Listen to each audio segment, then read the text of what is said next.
자, 우리 4학년 친구들 이제 선생님이랑 1학기 복습한 지 3번째지요. 자, 우리가 4단원 복습을 들어갈 건데요. 4단원의 단원 제목은 물체의 무게였습니다. 교과서 기준으로 72에서 95쪽에 해당하는 내용이었습니다. 어떤 것을 배웠었는지 여러분이 곰곰이 한번 떠올려 보도록 합시다.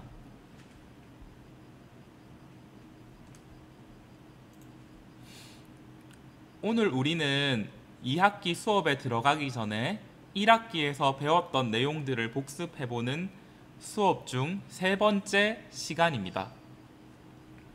총 4가지의 학습 주제에 대해서 말씀을 드릴 건데요.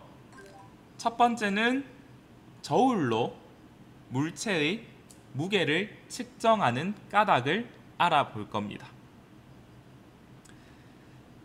다음으로는 용수철의 특징과 용수철 저울에 대해서 알아보도록 하겠습니다.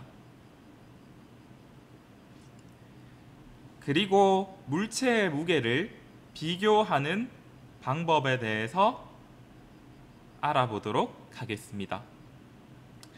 그리고 우리 교과서에는 용수철 저울만 있는 게 아니라 양팔 저울도 있었을 겁니다. 그래서 거기에 대해서까지 다 알아보도록 할 겁니다.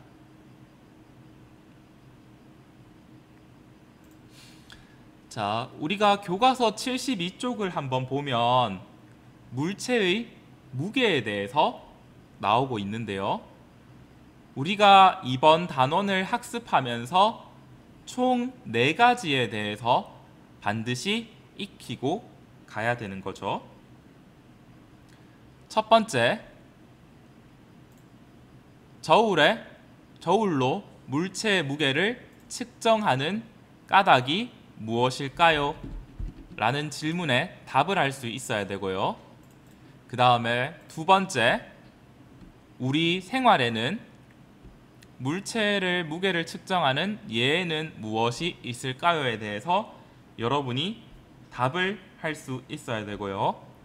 세 번째, 용수철 저울, 네 번째, 양팔 저울로 물체의 무게를 어떻게 측정하는지, 물체의 무게를 어떻게 비교하는지에 대해서 우리 친구들이, 전국에 있는 4학년 친구들이 대답을 할 수 있으면 좋겠죠.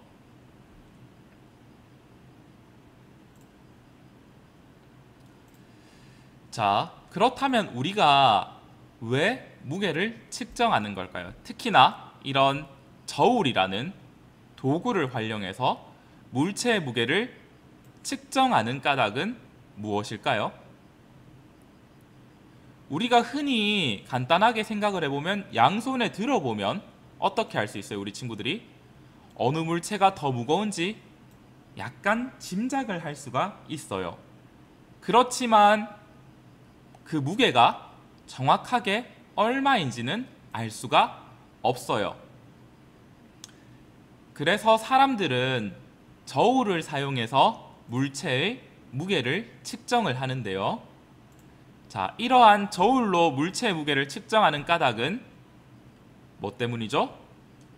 바로 정확성 때문입니다. 여기에 보시면 정확하다라는 말이 나오죠. 그래서 우리가 어림짐작으로 아는 것이 아니라 얼마인지 정확하게 알기 위해서 우리는 이러한 저울이라는 물체를 쓰고 무게라는 단위를 만들 겁니다. 아이고. 네, 선생님이 클릭을 잘못해서 다른 게 잠시 보였는데요. PPT를 클릭해야 되는데 잘못 클릭이 됐어요. 자, 그러면 우리가 저울을 사용하는 이유는 정확하게 무게를 측정하기 위해서라는 건데, 그러면 우리 교과서에는 총 2가지의 저울이 있었을 겁니다. 첫 번째는 용수철 저울이고요. 두 번째는 양팔 저울이었죠. 자, 먼저 용수철 저울을 살펴보기 전에 용수철의 특징을 알아보도록 하겠습니다.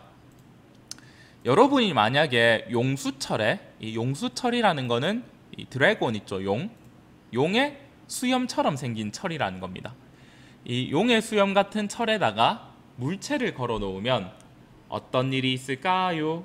라는 거에 대해서 우리가 살펴봤었는데요. 자, 이 가만히 있는 왼쪽 용수철에다가 이러한 추를 걸었을 때 어떤 현상이 있는지 한번 보도록 합시다. 자, 여기에 있는 길이가 요 길이에 비해서 늘어났다라는 거, 여러분들이 눈으로 직접 확인을 하실 수 있을 거예요. 그래서 용수철에 추를 걸면요, 용수철의 길이가 늘어납니다. 특히 더 많은 추, 그러니까 좀 더 무거운 추를 걸수록 용수철은 더 많이 늘어나게 되죠. 우리 친구들이 실험을 해봤으면 아마 기억을 할 수가 있을 건데요. 이 이유는 뭐냐면 지구가 추를 끌어당기는 힘이 다르기 때문이에요. 좀 더 무거운 추를 좀 더 많이 끌어당긴다라고 생각을 하면 될 것 같아요. 자, 그래서 우리가 물체의 무게라는 단위가 나오는데요. 물체의 무게는 지구가 어떤 물체를 끌어당기는 힘의 크기다 라는 걸 알아주시면 될 것 같고요. 그래서 용수철은 일정하게 늘어난다 라는 것도 알아주시면 좋겠죠. 이러한 무게의 단위에는 우리가 흔히 쓰는 그램, 킬로그램, 뉴턴이 있습니다. 원래는 그램 중, 킬로그램 중, 뉴턴인데 우리는 그 뒤에 나오는 중은 중력이거든요. 이 중을 빼고 그냥 그램, 킬로그램이라고 많이 쓰죠. 여러분이 일상생활 속에서. 네, 그렇게 알아주시면 될 것 같습니다. 자, 그러면 물체의 무게가 늘어나면 용수철 길이는 어떻게 되는지에 대해서 한번 보도록 할게요. 우리가 방금 살펴봤다시피 물체의 무게가 무거울수록 용수철이 더 많이 늘어난다는 거, 이건 확인을 했었죠. 용수철은 물체의 무게에 따라서 일정하게 늘어나거나 줄어드는 성질이 있기 때문이죠. 그래서 여러분이 추를 하나 늘렸을 때는 요 정도 늘어났다라고 쳤을 때, 2개 늘렸을 때 요 정도, 3개 요 정도, 이런 식으로 똑같은 길이가 늘어난다라는 거 우리 친구들이 확인을 했을 겁니다. 물론 용수철도 한계가 있기 때문에 무한정 늘어나지는 않습니다. 근데 일정하게 늘어나거나 줄어든다라는 거 여러분들이 확인을 할 수가 있었죠. 물론 실제 실험을 해보면 완전 일정하게는 되지 않아요. 그 조건이 까다롭기 때문에 실제 환경에서는 완전히 일정하진 않지만 거의 일정하게 늘어나거나 줄어드는 거죠. 자, 그러면 우리가 용수철 저울에 대해서 한번 살펴봤는데요. 자, 용수철 저울은 이 안에 용수철이 들어가 있죠. 그리고 고리에다가 물건을 걸어서 손잡이를 잡고 보면 딱 보이는데, 먼저 물체를 걸기 전에 요거 한번 봅시다. 0점 조절 나사, 여기 있는 0점 조절 나사를 돌려서 숫자를 0으로 맞추고 물건을 걸어야 됩니다. 그게 첫 번째 유의사항이고요. 다음으로 두 번째 유의사항은, 자, 이 친구 눈이 있죠. 눈금을 읽을 때에는 표시되는 자와 눈을 어떻게 일직선으로 맞춰서 읽어줘야지 정확한 물체의 무게를 측정을 할 수가 있을 겁니다. 그래서 용수철 저울을 볼 때는 두 가지 유의점에 대해서 우리 친구들이 생각을 해주시면 될 것 같습니다. 자, 다음으로 물체의 무게를 비교를 한다고 해요. 자, 앞에서 우리는 용수철 저울로 물체의 무게를 직접 재어봤죠. 측정을 해봤어요. 그러면 이번에는 물체의 무게를 서로 비교를 하려고 합니다. 그러면 어떻게 할 수 있을까요?에 대해서 우리는 1학기 때 이렇게 배웠습니다. 어떻게? 자, 시소처럼 보이는 게 있죠. 물체의 무게는 긴 나무 판자와 받침대를 이용해서 만든 수평대, 수평대로 비교를 할 수가 있습니다. 이 수평대를 이용해서 어떤 원리를 알아보자? 수평 잡기의 원리를 알아보면 우리가 물체의 무게 비교를 할 수 있다라는 거죠. 수평 잡기의 원리는 어려운 게 아닙니다. 가운데 받침점을 두고 양쪽에다가 나무 도막을 올리는 겁니다. 이렇게 5번에 올리면 5번에 올려야지 똑같이 맞춰진다라는 거죠. 2번에 올리면 2번에 올려야지 수평이 잡아진다. 그러면 똑같은 위치에 똑같은 무게의 물건을 올렸을 때 수평을 이룬다. 그거는 다시 말해서 두 물체의 무게가 같다라는 것이 수평 잡기의 원리였죠. 그래서 우리 친구들이 받침점이 나무 판자의 가운데 있는 경우 무게가 같은 물체로 수평을 잡으려면 각각의 물체를 어떻게 해야 된다? 받침점으로부터 여기 있는 받침점으로부터 같은 거리에 놓으면 돼요. 그러니까 1번에 있으면 수평을 잡으려면 마찬가지로 1번에 놓으면 된다 이 말입니다. 그리고 만약에 여러분이 서로 무게가 다른 물체를 잡는다고 했을 때 무거운 물체를 가벼운 물체보다 더 가까이에 놓는 겁니다. 그러니까 만약에 요 빨강색이 있고요, 파랑색이 있다고 쳐봐요. 자, 그럼 빨강색을 선생님이 2kg이라고 생각을 해보고 파랑색을 1kg이라고 생각을 했을 때 무거운 물체를 1에다가 가까운 데 놓고 가벼운 물체를 2에 두라는 거죠. 그래야지 균형이 맞는다는 거죠. 우리가 시소를 탈 때도 몸무게가 무거운 친구가 받침점, 그러니까 중앙에 가까이 앉고 몸무게가 가벼운 친구가 뒤로 가서 앉고 이렇게 하는 게 좋다라는 거죠. 그렇게 한번 알아봤었고, 끝으로 양팔 저울로 여러 가지 물체의 무게를 비교를 해봤었는데요. 이게 수평 잡기의 원리를 이용한 저울이죠.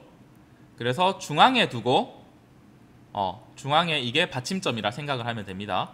여기 스탠드가 받침점이다. 그러면 같은 거리에 5번에 걸었으면 5번에 거는 거죠. 저울 접시를 이렇게 준비를 하고 수평을 맞추는 겁니다. 그래서 수평 조절 장치도 있고 다양한 것들이 있죠. 그래서 받침점을 중심으로 똑같은 데 걸어 놓으면 수평 잡기가 되겠죠. 그럼 그때부터 이제 시작을 하는 겁니다. 뭘 시작을 하냐? 물체의 무게를 비교를 해보는 겁니다. 자, 어떻게 비교를 하죠? 두 가지 방법이 있는데요. 이미 단위를 활용하는 방법이랑 그 다음에 직접 비교를 활용하는 방법이 있는데요. 직접 비교는 여러분의 눈에서 간단하게 보이죠. 무거운 물건이 밑으로 내려가는 거죠. 그 다음에 무거운 물건이 밑으로 내려가는 거죠. 그래서 직접 두 가지 물건을 두고 풀, 가위, 지우개 순서로 무겁네요 라고 발견하는 게 양팔 저울을 이용한 직접 비교 방법이고, 그 다음에 임의로 내가 설정한 클립, 바둑돌 이런 단위를 통한 간접적으로 무게를 비교하는 방법이 있다라는 거죠. 자, 내가 풀을 올리고 클립을 하나씩 올리는 거죠. 그러면 이게 수평이 맞춰질 때까지 몇 개가 올라가나 해서 클립 뭐 5개가 올라가더라. 이거를 찾아내는 거죠. 그러면 다음으로 가위를 이렇게 올리고요. 클립 몇 개가 올라가나 재겠죠. 또 지우개를 올리고 클립 몇 개가 올라가나 측정을 하고 여기에서 올라간 그 클립의 개수를 비교를 해보는 겁니다. 그래서 이런 식으로 양팔 저울을 이용하면 수평잡기의 원리를 이용해서 직접 비교도 해볼 수 있고 임의 단위를 통한 간접 비교를 해볼 수도 있을 겁니다. 네. 자, 오늘 여러분들이 선생님이랑 배운 내용에 대해서 다 이해가 가나요? 우리는 저울로 물체의 무게를 측정하는 까닭, 정확하게 수치를 알기 위해서, 그 다음에 용수철 저울은 추를 걸면 일정하게 늘어나는 성질을 통해서 우리가 무게를 쟀죠. 그 다음에 물체의 무게를 받침점을 기준으로 똑같은 무게면 똑같은 거리에, 무거운 친구는 가까운 거리에, 가벼운 친구는 먼 거리에 두는 수평 잡기의 원리로 무게를 비교를 했었고요.